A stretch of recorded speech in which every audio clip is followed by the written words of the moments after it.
He was the king of the underworld, a man who could silence a room just by walking into it. Lorenzo Moretti didn't have a heart. Everyone in the city knew that. He dealt in fear, money, and blood.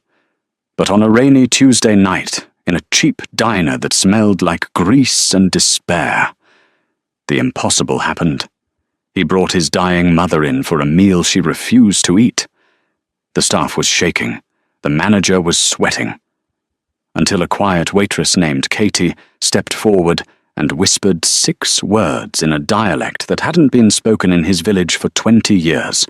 Those words didn't just save the night. They started a war. And the target was on her back. The neon sign of the Midnight Diner flickered with an irritating buzz, casting a sickly blue light onto the wet pavement of Chicago. Inside, Katie Van swiped down the counter for the 100th time that shift. Her feet throbbed. The cheap rubber soles of her shoes had worn through weeks ago, but with rent due in 3 days and her little brother, Toby, needing his asthma medication, new shoes were a luxury she couldn't afford. "Katie, pick up the pace on table 4. The manager, Rick, barked from the kitchen pass. Rick was a man who sweated grease and paid minimum wage with a scowl. "On it, Rick," Katie muttered, brushing a stray lock of chestnut hair behind her ear. She was invisible here. Just a pair of hands, serving coffee and pancakes. That was how she liked it. Invisibility was safety. The bell above the door chimed. It wasn't the usual soft tinkle. The door was thrown open with a force that made the glass rattle. The atmosphere in the diner changed instantly. The low hum of conversation died. The clatter of silverware stopped. Even the fry cook froze. 3 men walked in. The first 2 were built like vending machines, wearing dark trench coats that failed to hide the bulges of shoulder holsters. They scanned the room with cold, dead eyes. But it was the 3rd man who sucked the oxygen out of the room. Lorenzo Moretti. Katie gripped the dish rag tighter. She recognized him. Everyone in the city recognized him. He was on the news, usually followed by words like alleged and indictment. He was tall, with jet-black hair slicked back and a jawline sharp enough to cut glass. He wore a suit that cost more than the diner itself. But tonight, the devil looked tired. Holding his arm was an elderly woman. She was frail, wrapped in a black shawl, leaning heavily on a cane. Her face was a map of wrinkles, etched with pain and displeasure. "This way, Mama," Lorenzo said, his voice a low rumble that vibrated through the floorboards. He guided her to the corner booth, the one with the least rips in the vinyl. Rick, the manager, practically tripped over his own feet rushing out from the kitchen. Mr. Moretti." "What an honor. Please, sit. Anything you want, on the house." Lorenzo didn't even look at him. He was focused entirely on the old woman. "Just water for now. And a menu. Clean one." Rick scrambled away, his face pale. He shoved a menu into Katie's hands. "You take them. Don't mess this up, Katie. If you spill coffee on that suit, we're all dead." Katie took a deep breath. "Don't look him in the eye. Just do the job." She walked over, pad in hand. "Good evening. Can I get you started with drinks?" The old woman, Mama Rosa, looked at Katie with disdain. She said something sharp and rapid-fire in Italian, waving her hand dismissively at the laminated menu. Lorenzo sighed, rubbing his temples. "Mama, please, just try the soup." "No," Rosa snapped in broken English, pushing the menu away. "Food here is garbage. Cold, American slop." She turned to Lorenzo and unleashed a tirade in Italian. She was complaining about the smell, the lights, and how ungrateful her son was for dragging her to this rat hole. Lorenzo looked helpless. For all his power, for all the fear he instilled in the city, he was terrified of disappointing this 90-pound woman. "Mama, the doctor said you need to eat. Please, I want pastina," she cried out. "Like home, not this." The bodyguards shifted uncomfortably. Rick was watching from behind the counter, looking like he was about to faint. The tension was thick enough to choke on. If the old lady threw a fit, Lorenzo might take his anger out on the place. Katie stared at the old woman. She knew that tone. She knew that specific dialect. It wasn't standard Italian. It was Sicilian, specifically from the rocky hills of Corleone. A dialect of farmers, survivors, and old secrets. Katie knew she should stay silent. Her rule was simple. Be invisible. But looking at the pain in the old woman's eyes and the desperation in the son's, something in her chest tightened. Without thinking, Katie stepped closer. She lowered her voice, shifting her posture from a tired waitress to something softer, more respectful. "Signora," Katie said, the vowels rolling perfectly off her tongue. "The chef here is terrible, it is true, but if you allow me, I can make you pastina, with the little stars, just like in the old country. Broth, not water." She spoke in perfect Sicilian, the specific dialect of the Moretti village. The silence that followed was deafening. Lorenzo's head snapped up. His eyes, the color of stormy seas, locked onto hers. He looked shocked, then suspicious. Mama Rosa stopped crying. She blinked, looking at Katie as if seeing her for the first time. Her trembling hand reached out. You speak the tongue?" she whispered in Italian. "My grandmother taught me," Katie replied softly in the same dialect. She said soup heals the soul before it heals the body. A slow smile spread across Mama Rosa's face. It was the first time she had smiled in months. Make it for me, child." Lorenzo stared at Katie. The coldness in his eyes had vanished, replaced by an intense, burning curiosity. "Who are you?" he asked in English. "Just the waitress," Katie said, clutching her order pad like a shield. "I'll go tell the cook." She turned and walked away, feeling Lorenzo's gaze burning a hole in her back. She had made a mistake. She had made herself visible. Katie went into the kitchen, pushed the confused fry cook aside, and found the hidden stash of pasta stars she kept for her own lunch. She made the broth herself, seasoning it carefully, ignoring Rick's frantic questions. When she brought the steaming bowl out, the diner was silent. She placed it in front of Mama Rosa. The old woman took a sip, closed her eyes, and sighed. "Good," Rosa whispered. "Good." Lorenzo watched his mother eat with a look of pure relief. He didn't touch his own food. He just watched Katie. Every time she refilled a coffee at another table, his eyes tracked her. It made her skin prickle. When they finally stood to leave, the bodyguards moved to the door. Lorenzo helped his mother up, then turned to Katie. He reached into his jacket pocket and pulled out a money clip. He peeled off a stack of $100 bills, at least $1,000. He placed it on the table. "For the soup," he said. Katie shook her head immediately. "That's too much. The soup is $5, sir." Lorenzo took a step closer. He smelled of expensive cologne and gun smoke. "Nobody tells my mother no, and lives to tell the tale. You made her say yes. That is worth more than money." "I can't take it," Katie insisted. "I just did my job." Lorenzo narrowed his eyes. He leaned in, his voice dropping to a whisper so only she could hear. "You speak the dialect of the Western Hills. You speak it like a native. Yet your name tag says Katie. You look American. But you have the eyes of someone who has seen the old country." "I learned it in school," Katie lied, her heart hammering against her ribs. "They don't teach that dialect in school," Lorenzo countered smoothly. "They teach it in the kitchen, in the family." He placed a business card on top of the cash. It was black with gold embossing. Moretti Enterprises. "If you ever need anything," he said, "and I mean anything, you call this number." He turned and walked out into the rain, his bodyguards flanking him. Katie stared at the card. Her hands were shaking. She shoved the money and the card into her apron pocket, just as Rick ran over. "What did he say? Did he threaten you?" Rick demanded. "No," Katie whispered. "He just paid the bill." For the next 2 weeks, things were normal, or as normal as they could be. Katie used the money to buy Toby's medicine and pay the back rent. She thought she was in the clear. She thought Lorenzo Moretti was a one-time event. She was wrong. On a Friday night, the diner was packed. Katie was carrying a tray of burgers when the door opened. It was him. Lorenzo. Alone this time.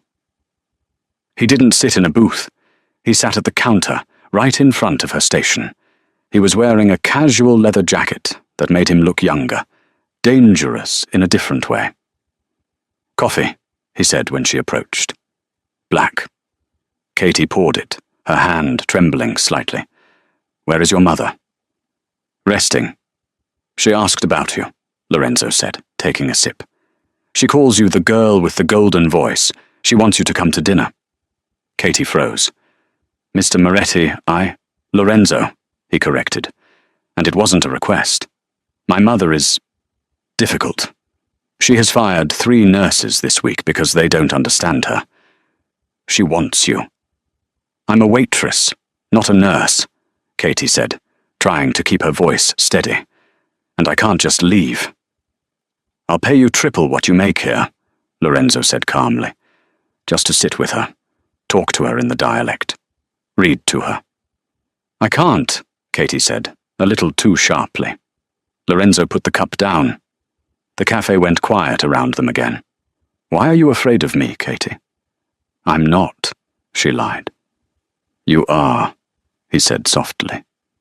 "You look at me like you know who I am, like you know what I do." He leaned over the counter. "But you also look at me like you're hiding something, and I'm very good at finding hidden things." Suddenly, the front door of the diner burst open again, but this time it wasn't customers. 4 men walked in. They weren't wearing suits. They were wearing leather vests with a patch on the back. The Vipers. A biker gang. Low-level thugs, but violent. They were drunk, loud, and looking for trouble. They knocked over a chair and shoved a customer aside. Rick, the manager, cowered behind the register. The leader of the bikers, a giant man with a scarred face, slammed his hand on the counter next to Lorenzo, ignoring him completely. He looked at Katie. "Hey, sweetheart," the biker grunted, his breath smelling of cheap beer. "You look pretty. Why don't you come out back with us? We need some service." Katie backed away. "Please leave."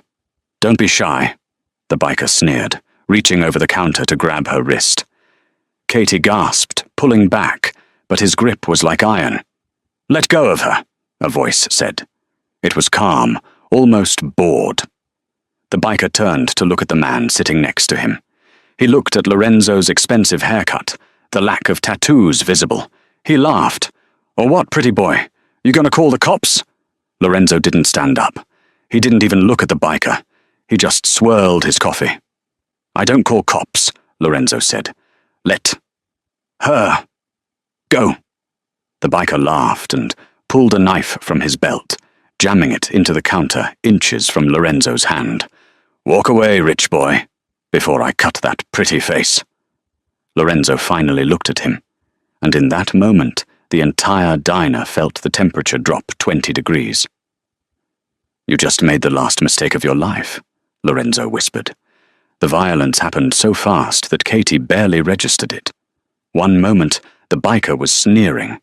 The next, Lorenzo had moved with the speed of a striking cobra. He grabbed the biker's wrist, the one holding the knife, and twisted it with a sickening crack. The biker screamed, dropping the knife. Before the sound even left his throat, Lorenzo had slammed the man's face into the countertop. Thud. The other 3 bikers roared and charged. Katie screamed, "Look out!"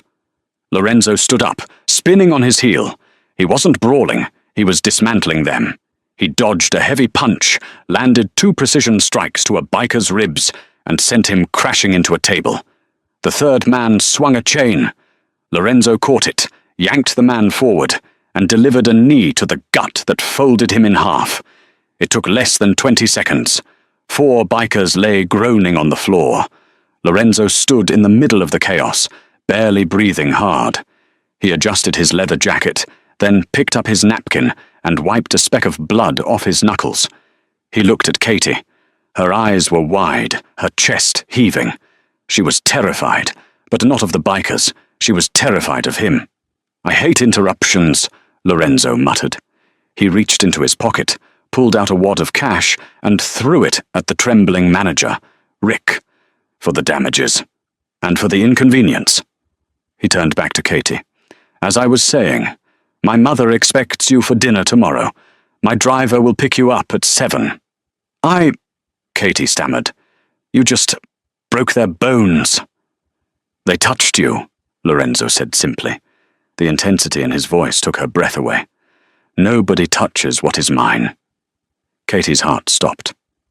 "What is mine?" "I'm not yours," she whispered. Lorenzo stepped closer, leaning over the counter until his face was inches from hers.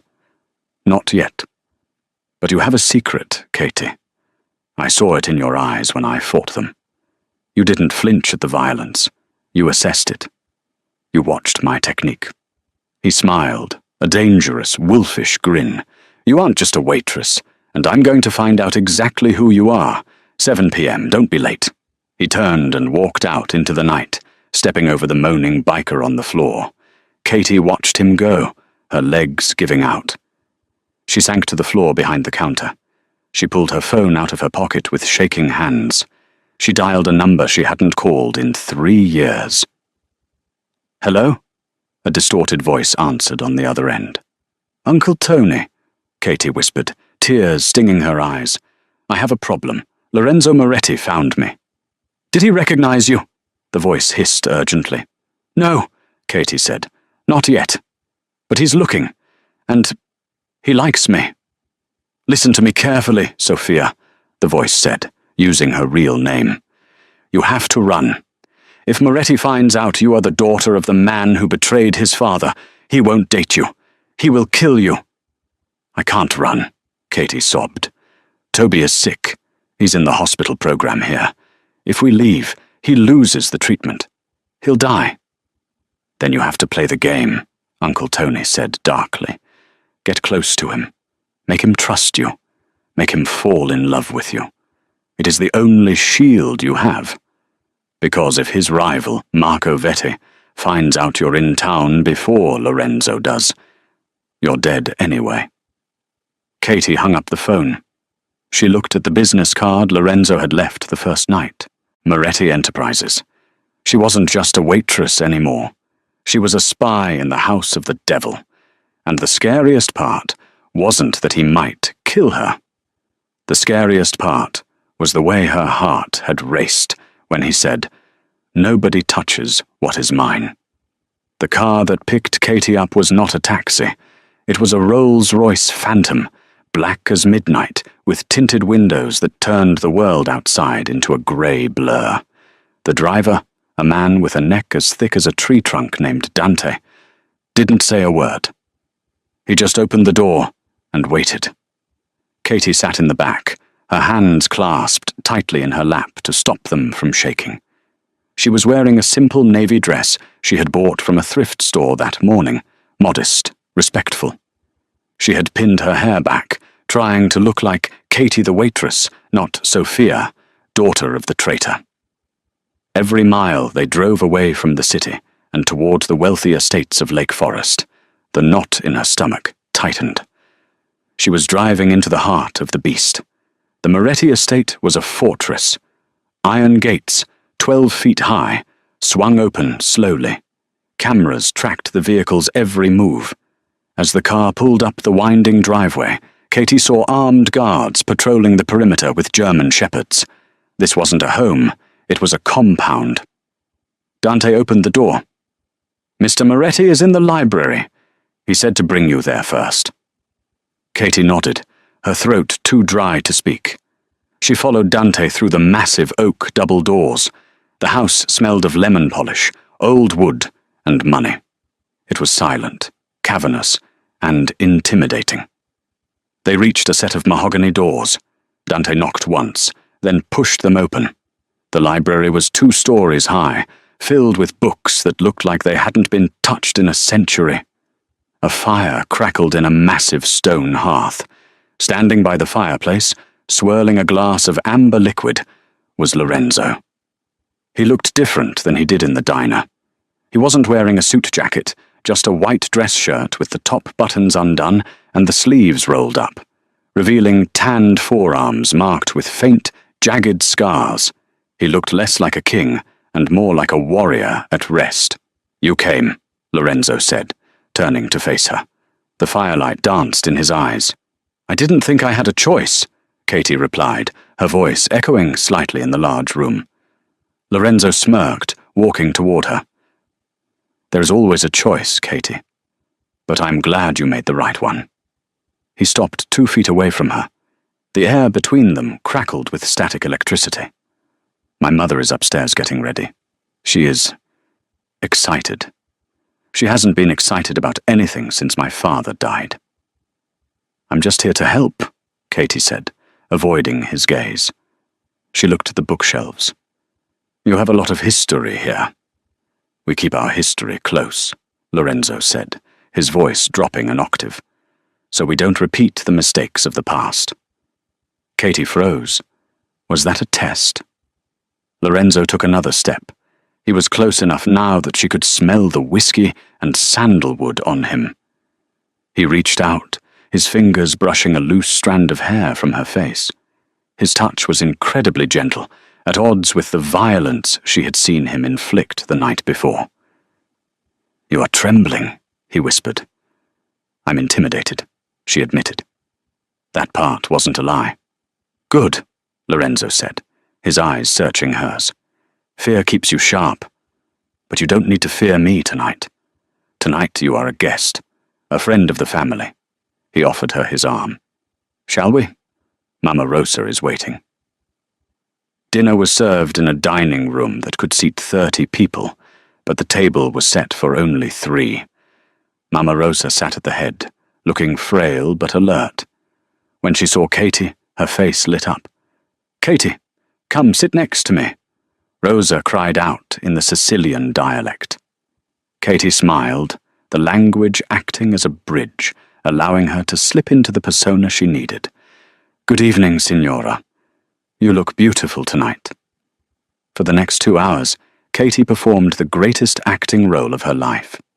She spoke with Rosa about the hills of Corleone, about recipes for arancini, about the old saints and the festivals.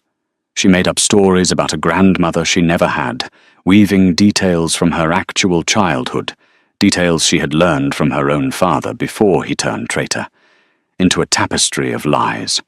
Lorenzo sat opposite them, eating silently. He watched Katie with the intensity of a predator studying prey. He listened to every vowel, every inflection.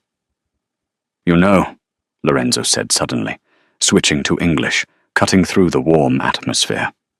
"It is strange." Katie looked up, her fork halfway to her mouth. "What is—" "My father had a lieutenant," Lorenzo said, swirling his wine. "A man named Carlo. He was from the same village as my mother. He spoke the dialect just like you do, with that specific lilt on the R's." Katie's heart hammered against her ribs. "Carlo. That was her father. It's a common dialect in that region," Katie said, keeping her voice steady, though her palms were sweating. "Is it?" Lorenzo leaned forward. "Carlo betrayed us. He stole $5 million and sold our roots to the Russians. He disappeared 10 years ago. They say he had a family, a daughter." The room went deadly silent. Even Mama Rosa stopped eating, sensing the shift in the air. Katie forced herself to look Lorenzo in the eye. This was the moment. If she flinched, she was dead. "I don't know who Carlo is," Katie said coldly. "My father was a baker in Ohio. He died of a heart attack when I was 12. I learned the language from my nonna, who never left her kitchen. If you are accusing me of something, Mr. Moretti, say it. Otherwise, let me eat my risotto." Lorenzo stared at her. The seconds stretched out like hours. He was looking for a tick, a blink, a sign of deception. Then, slowly, a smile spread across his face. It wasn't a scary smile. It was impressed. A baker, Lorenzo chuckled. I like bread. My apologies, Katie. Paranoia is an occupational hazard. He raised his glass. To the baker. Katie raised her glass, her hand steady, only by sheer force of will. To the baker.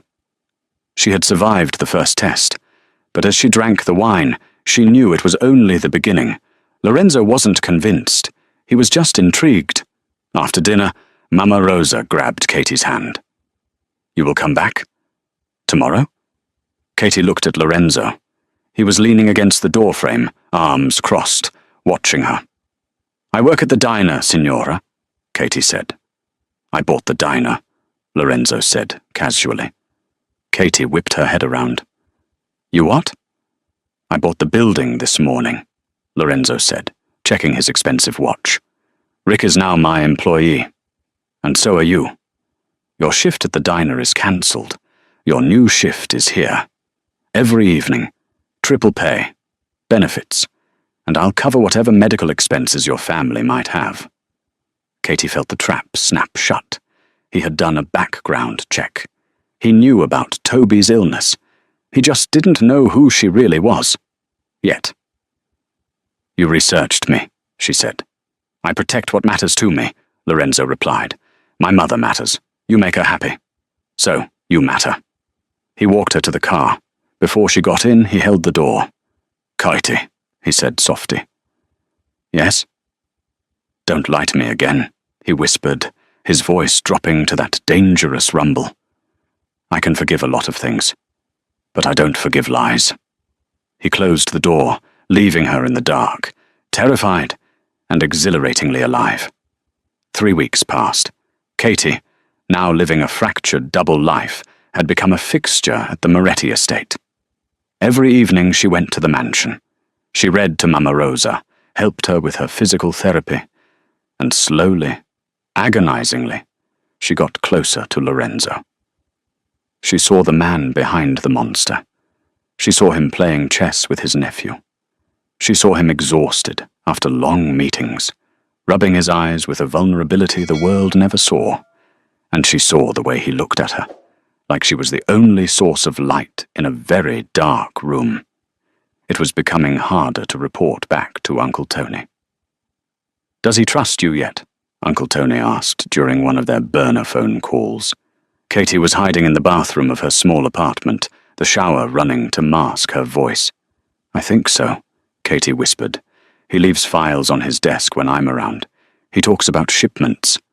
Good, Tony hissed. We need the date of the next shipment from the port. The Russians are pressing us. If we give them that, they'll pay enough to get you and Toby to Switzerland. New identities. Surgery for the boy. Real freedom, Sophia. I'll get it, Katie said. But as she hung up, she felt a wave of nausea.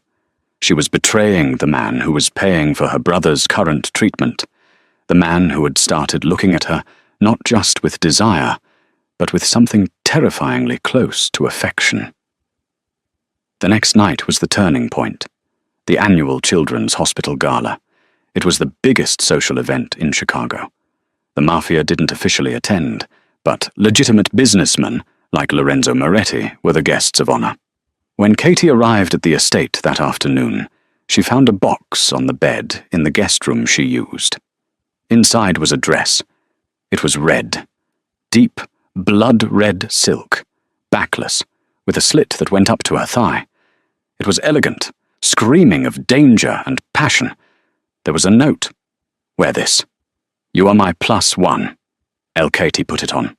It fit like a second skin. She looked in the mirror and didn't recognize herself.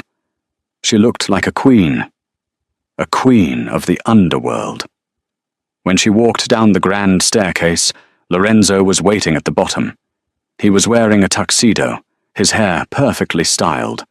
When he looked up and saw her, he stopped breathing. He actually stopped. He didn't say a word as she descended. He just took her hand and kissed the knuckles, his eyes burning into hers. "Perfection," he murmured. The gala was held in a massive ballroom in downtown Chicago. Chandeliers sparkled, champagne flowed, and a live orchestra played waltzes. But beneath the glamour, the room was filled with sharks. Katie spotted rival gang leaders, corrupt politicians, and crooked cops. Lorenzo kept a hand on the small of her back the entire night. It was possessive, protective. "Stay close to me," he told her. "There are wolves here." "I thought you were the wolf," she teased, the champagne making her bold. "I am," Lorenzo smiled, "but tonight I'm just a man on a date." They danced. Lorenzo moved with surprising grace for a man so large. Being in his arms felt intoxicating. For a moment, Katie forgot about the mission. She forgot about Uncle Tony. She forgot about her dead father. She just wanted to be Katie, and she wanted him to be Lorenzo. "You know," Lorenzo whispered in her ear as they swayed to the music. "I haven't brought a woman to this event in 5 years." "Why me?" Katie asked, looking up at him. "Because you are the only person who doesn't look at me and see a wallet or a gun," he said softly. "You see me." Katie felt a pang of guilt so sharp it nearly brought her to her knees. "If you knew who I was, you'd kill me right here on the dance floor." "Lorenzo," she started. "I need to tell you." "Lorenzo, che piacere." A loud, booming voice interrupted them. Lorenzo stiffened. His hand on her back turned from a caress to a hard grip. The warmth vanished from his eyes, replaced by glacial ice. He turned them around. Standing there was a man in a white tuxedo. He was handsome in a greasy, reptilian way. He had a smile that didn't reach his dead, black eyes. Marco Vetti, the rival Don, the man who wanted to take over the city, and the man who had killed Katie's father after he had outlived his usefulness. "Marco," Lorenzo nodded, his voice flat. "I didn't know they allowed snakes in the ballroom." Marco laughed, a dry, hacking sound. "Always the joker, Lorenzo. And who is this exquisite creature?" Marco's eyes raked over Katie. He stepped closer, invading her personal space. Katie stopped breathing. Marco had known her father. He had come to their house when she was a child. Would he recognize her? It had been 10 years. She had changed. She was a woman now, not a scrawny 12-year-old. "This is Katie," Lorenzo said, stepping slightly in front of her. "She is with me." "Katie," Marco tested the name, tasting it. He looked into her eyes. He stared. Katie held his gaze. "Don't blink. Don't look away." Marco's smile widened. It became predatory. "Katie," Marco repeated, "you have very familiar eyes. Beautiful, sad eyes. I knew a man with eyes like that once. A baker. Or was he a rat? I forget." Lorenzo's jaw clenched. "Walk away, Marco. Before I make a scene." "Calm down, amico." Marco raised his hands in mock surrender. "I just want a dance. One dance with the belle of the ball. Is that too much to ask? Unless you are afraid she might prefer my company." Lorenzo looked ready to snap Marco's neck.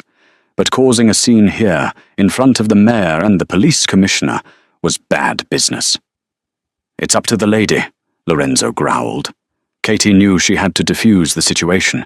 If Lorenzo attacked him, it would start a war tonight. "One dance," Katie said, her voice cool. "Then you leave us alone." Lorenzo looked at her, concerned, but he nodded, releasing her. Marco took her hand. His skin was cold and clammy. He pulled her onto the dance floor, away from Lorenzo. As the music swelled, Marco pulled her uncomfortably close. "Hello, Sophia," Marco whispered in her ear. Katie's blood turned to ice. She missed a step. "Careful," Marco chuckled, holding her up. "Don't want to trip. It's a long way down." "I don't know what you're talking about," Katie hissed. "Oh, please," Marco sneered. "I never forget a face, especially the face of Carlo's little girl. You look just like your mother. How is she?" "Oh, wait." "She died of grief," after we gutted your father like a fish." "What do you want?" Katie whispered, fighting the urge to vomit. "I want what you want," Marco said, spinning her around. "I want Lorenzo Moretti destroyed. I know why you're here, Sophia. You're here for revenge, aren't you? Or maybe you're working for that idiot Uncle Tony?" "I'm not working for anyone," she lied. "It doesn't matter," Marco said. "Here is the deal. You are inside the house. You have his trust. I want the location of the safe house where he keeps the ledger. The real ledger. All his accounts." "I don't know where it is," Katie said. "Find it," Marco hissed. "You have 48 hours. Bring me the location, or I go to Lorenzo. I tell him his sweet little Katie is actually Sophia Rossi, daughter of the rat Carlo. And I tell him you've been spying on him for weeks." He pulled back to look at her face, enjoying her terror. "He loves you, doesn't he?" "I saw it in his eyes," Marco mocked. "Imagine how much he'll hate you when he finds out the truth. He won't just kill you, Sophia. He'll kill your brother too. I know about the boy. Toby, right? Asthma." Katie felt a murderous rage bubble up inside her. "If you touch him, then get me the ledger," Marco snapped.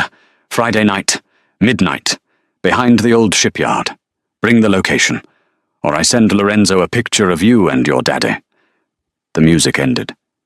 Marco bowed theatrically.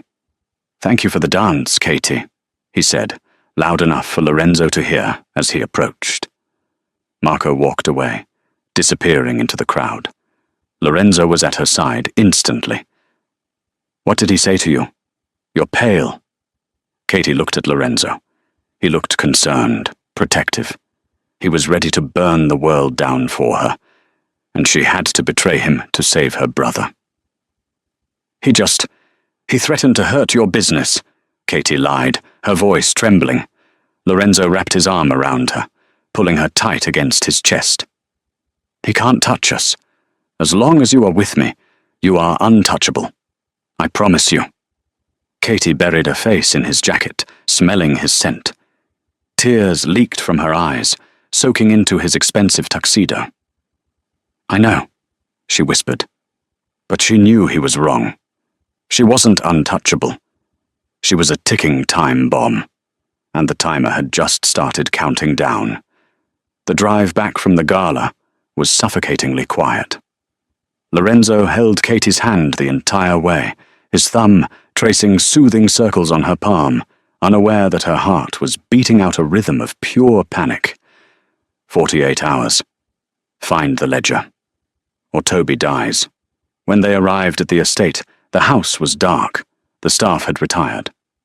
"Stay with me tonight," Lorenzo said, standing at the door to her guest room. He didn't mean it explicitly. He meant he didn't want to be alone. The encounter with Marco had rattled him more than he showed.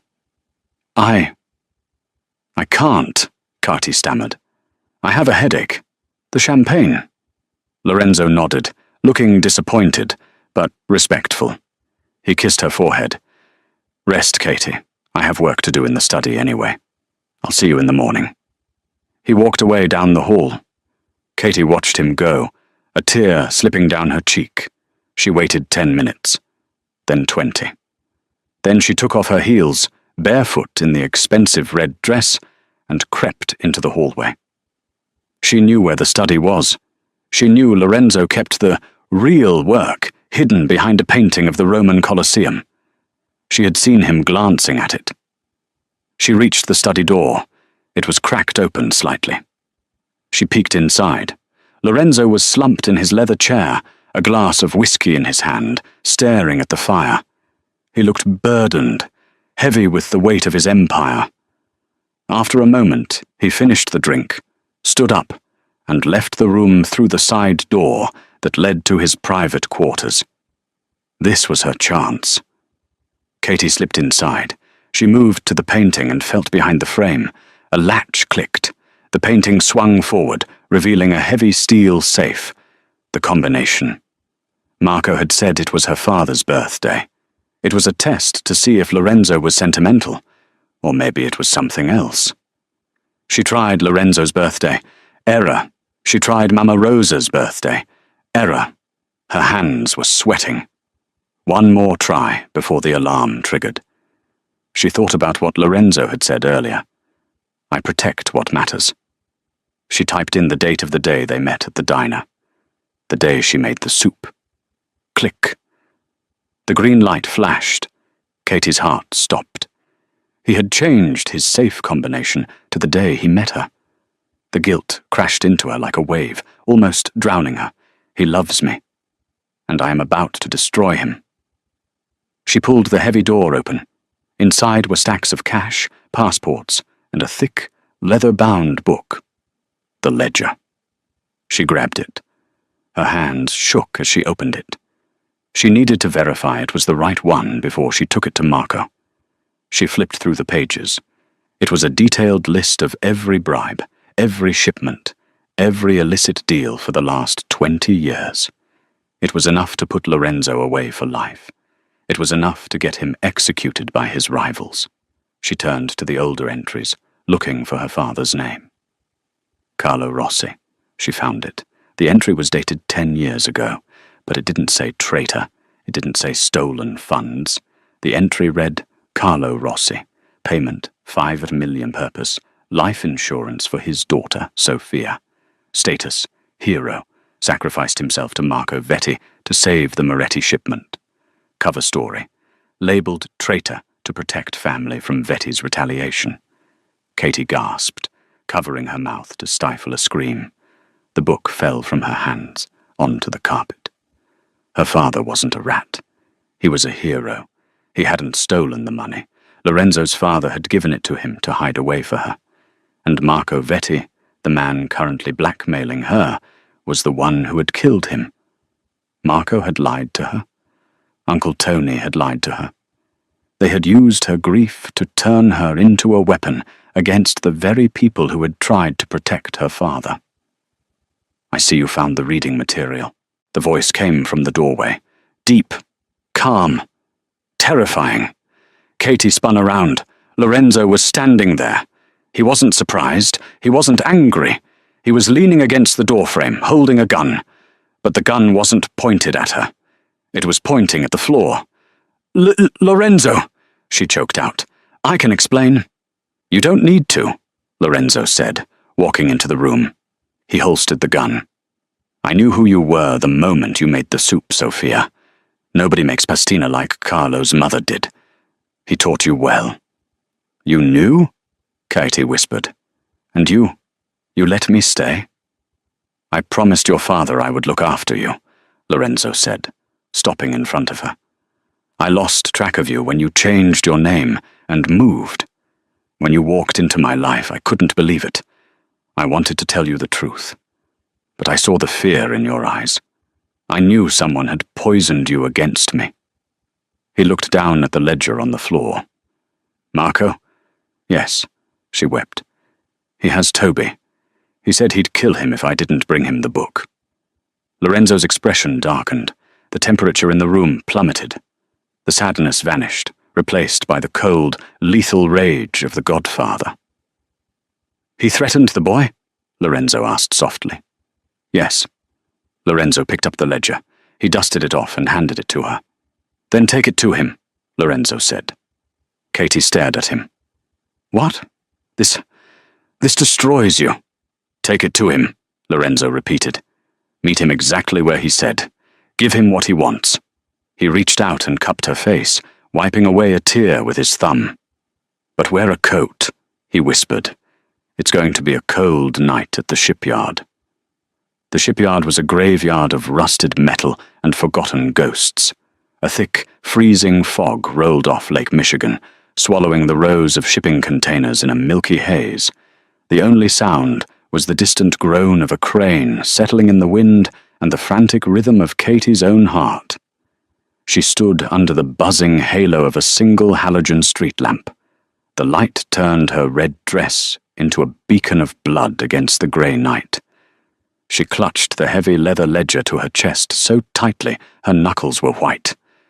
Trust him, she told herself, though every instinct screamed at her to run. Lorenzo said to trust him. A heavy metal door screeched open in the distance. Footsteps echoed on the wet pavement. Not one pair, but three. Emerging from the fog like a nightmare was Marco Vetti. He wore a cashmere coat that cost more than Katie's childhood home, but it couldn't hide the rot in his soul. Flanking him were two guards, their hands resting ominously inside their jackets. Marco stopped 10 feet away. He looked at Katie, then at the book in her arms, and a slow, reptilian smile spread across his face. "Right on time, sweetheart," Marco purred, his voice slick with triumph. "I knew you were smart. Smarter than your father, anyway." Katie forced her spine to straighten. "Where is my brother?" she demanded, her voice cutting through the wind. "You said you'd bring him." "The boy is fine." Marco waved a dismissive hand. "He's in a van just outside the gate. You give me the book, I make a call, and he goes home. Simple economics." He took a step closer, extending a gloved hand. "Now, give it to me. I've waited 10 years to see the inside of that book." Katie didn't move. She stared into Marco's dead, black eyes. "You killed him," she whispered. "My father. You told me he was a traitor, but you killed him because he wouldn't betray the Morettis." Marco laughed, a dry, hacking sound that grated on her nerves. "Does it matter? History is written by the winners, Sophia. And tonight, I win. Your father was a fool. He chose loyalty over survival. Don't make the same mistake. Hand over the ledger, or your little brother stops breathing in 5 minutes." The threat hung in the air, heavy and suffocating. Katie took a deep breath. She thought of Lorenzo's eyes in the library. "Take it to him." She stepped forward and shoved the heavy book into Marco's chest. "Take it," she spat, "and go to hell." Marco grabbed the ledger with greedy hands. He practically drooled as he unlatched the cover. He flipped through the pages, his eyes darting across the rows of numbers, names, and accounts. "Yes," Marco hissed, his face lit by the halogen lamp. "The judges, the union leaders, the offshore accounts, it's all here. With this, I don't just destroy Lorenzo. I become the king of Chicago." He looked up at Katie, his eyes gleaming with malice. "You did good, girl. You really did." Marco closed the book with a snap. He looked at his guards. "Clean up the loose ends." Katie's blood ran cold. "We had a deal." "Deals change," Marco sneered. "You know too much, and frankly, you look too much like your father. I don't like looking at ghosts." He nodded to the guard on his right. "Shoot her." The guard pulled a suppressed pistol from his jacket and raised it. Katie squeezed her eyes shut, waiting for the end. "Lorenzo, you promised." "I wouldn't do that if I were you." A voice boomed from the darkness. It wasn't a shout, it was a command, deep, resonant, and terrifyingly calm. Marco spun around. The guards froze. From the top of the shipping containers surrounding them, floodlights suddenly snapped on, blindingly bright. The fog was instantly pierced by a dozen beams of light. Marco squinted, shielding his eyes. "Who is there?" "The man you tried to bury," the voice replied. Lorenzo Moretti stepped out from behind a rusted pillar.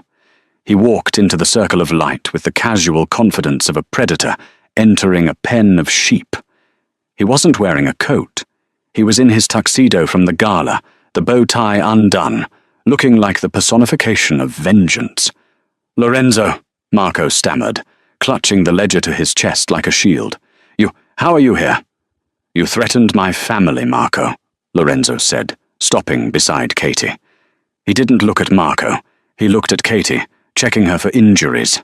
His presence was a physical weight, shielding her from the cold. "Did you really think I wouldn't notice a rat in my city?" "I have the book," Marco screamed, holding it up. "It doesn't matter if you kill me. I have the evidence. My men have copies. If I don't check in within 10 minutes, this goes to the FBI. You're finished." Lorenzo finally looked at Marco. He tilted his head, looking bored. Open the book to the last page, Marco. What? Marco blinked, sweat beading on his forehead despite the cold. The last page, Lorenzo repeated softly. Read the inscription. Marco's hands trembled. He opened the ledger again. He flipped past the accounts, past the bribes, to the very back inside cover. There was no writing. Instead, embedded into the hollowed-out leather of the back cover was a small black device with a blinking red light. Marco's eyes widened in horror. A bomb? A GPS tracker, Lorenzo corrected. And a microphone. You just confessed to the murder of Carlo Rossi and the kidnapping of a minor while holding a book that contains federal evidence of your own drug trafficking rings. Marco looked confused. My drug rings? This is your ledger. No, Lorenzo smiled, a wolfish grin that showed too many teeth. That is a decoy I made 3 years ago for idiots like you. The real numbers are in my head. That book? It lists your shipment schedules. I swapped the pages before Katie brought it to you. Marco stared at the pages. He realized, with dawning horror, that the handwriting wasn't Lorenzo's. It was his own lieutenant's, forged perfectly. You, Marco choked. You set me up. I checkmated you, Lorenzo said. Sirens began to wail in the distance, getting louder by the second. Blue and red lights began to flash against the shipyard walls. The police are already at your warehouse, Marco, Lorenzo said calmly, and they are pulling up to the gate right now. You are holding the evidence of your own demise. Marco let out a primal scream of rage. He threw the book at Lorenzo and reached for his gun. Kill them! Kill them both! Marco shrieked at his guards. But the guards didn't move. They had red laser dots dancing on their foreheads. From the shadows atop the containers, Lorenzo's snipers revealed themselves. Drop it, Lorenzo commanded. The guards dropped their guns instantly, raising their hands. They knew when the war was lost. Marco stood alone, panting, destroyed. Lorenzo walked over to him. He didn't hit him. He didn't shoot him.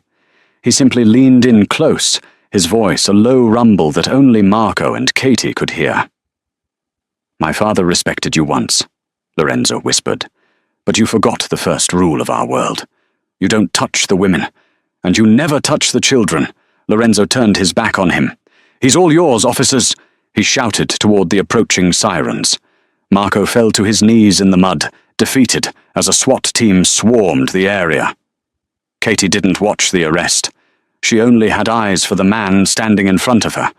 The adrenaline was fading, leaving her legs shaking so hard she could barely stand. Lorenzo was there instantly.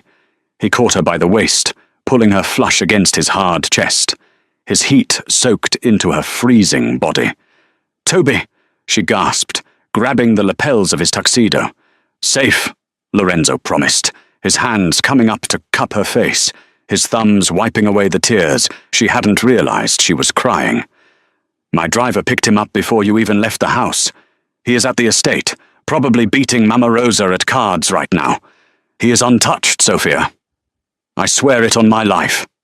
Katie let out a sob, a sound of pure, unadulterated relief.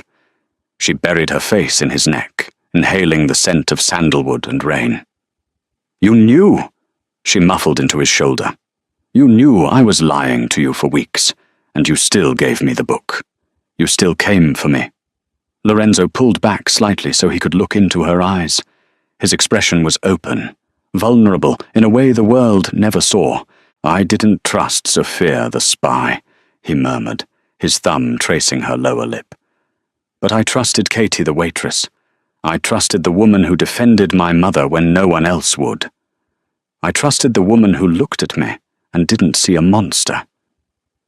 I almost betrayed you, Katie whispered, shame coloring her voice. Almost, Lorenzo corrected firmly. But you didn't. You confessed. You chose to trust me instead of him. That is all that matters. He leaned his forehead against hers. In my world, loyalty is rare. But love is impossible.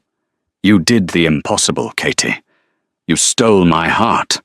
and a Sicilian man does not give his heart lightly. And a Rossi woman doesn't give hers lightly either. Katie smiled through her tears. So you better take good care of it, boss. Lorenzo chuckled, a deep, genuine sound that rumbled through his chest. I intend to. Starting now. He kissed her then. It wasn't a polite kiss. It was fierce, possessive, and consuming. It tasted of danger and victory. It was a promise that no matter how dark the world got, they would burn it down together.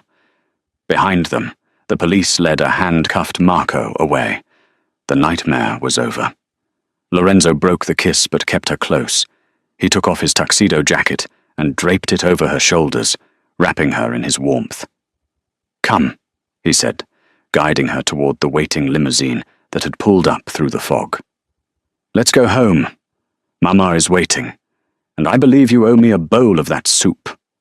Katie laughed, leaning her head on his shoulder as they walked away from the wreckage of her past and into their future. Pastina, she corrected him. Whatever you call it, Lorenzo grinned, opening the car door for her. It's my favorite. And that is how the waitress defeated the mob boss, by stealing his heart and saving his soul. I hope you guys enjoyed this roller coaster of a story. It proves that sometimes the strongest weapon isn't a gun, it's the truth. And maybe a good bowl of soup. If you loved the twist about Katie's father, hit the like button now. And don't forget to subscribe and turn on notifications, because next week we are dropping a story about a hidden billionaire who gets rejected by his crush on prom night, only to return 10 years later as her boss. You do not want to miss it. Thanks for watching.